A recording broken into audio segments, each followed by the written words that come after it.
Previously, in the dungeon of the Mad Mage, the party within Ezra's room in the Magic Academy of Dwemercore rested while planning their next move.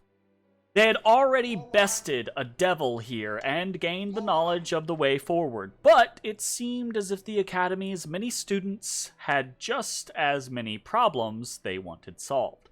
And there was the matter of Ezra's research into the Halaster, which seemed incomplete at the moment.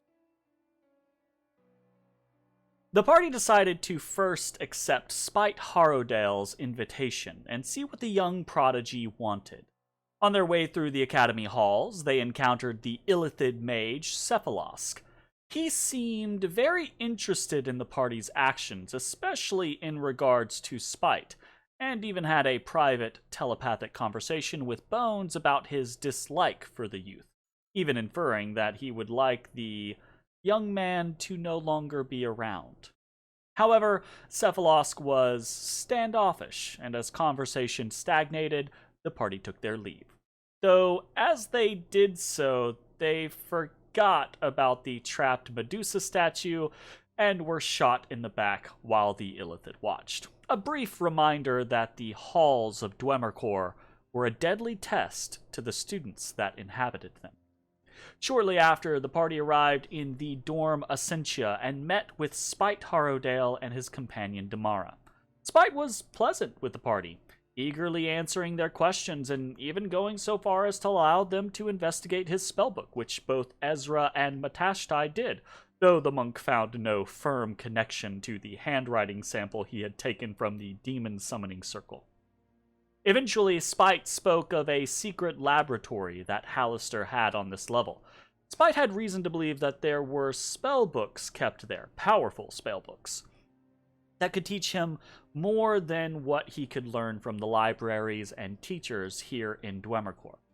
But he feared the secret lab was dangerous, and he was not a combat mage. So he wanted the party to retrieve one of these books for him, and he was willing to pay. The party was still untrusting, though. But they still haggled with the boy, tried to surmise his true intent. But ultimately it seemed as if Spite just wanted to learn more and grow stronger, and he was willing to bargain to gain the knowledge he needed to do that.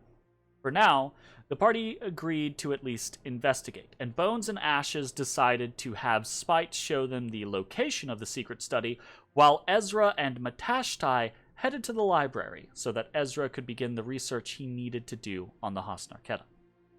The trip through the halls of Dwemercore was uneventful, Spite managing to lead Bones and Ashes to the secret study without issue.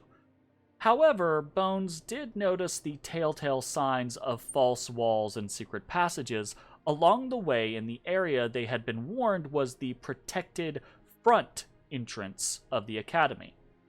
On their way back, the group ran into Nihilus Jowd, the Red Wizard, and a strange conversation ensued between Nihilus and Spite. Nihilus acted superior, but there was some obvious tension between the two, and a lack of surety from Nihilus. Eventually, Spite parted ways, and Nihilus vented his frustration that Bones had not acted on his requests yet, before he too left. Bones and Ashes then made their way to rejoin their allies in the library. Meanwhile, Ezrah and Matashtai had found their way to the library, and Ezrah began his research. With the archivist assisting, Ezrah was able to pull all the information he could about the Halaster, amounting to several tomes and a multitude of smaller booklets. Enough information that it would take Ezrah quite a while to parse through it all. Matashtai also began to research Arcturia and Wolf, trying to find some sort of information on the fey creature. When Bones and Ashes arrived, Bones decided to approach the other student that was currently in the library, Marta Moonshadow.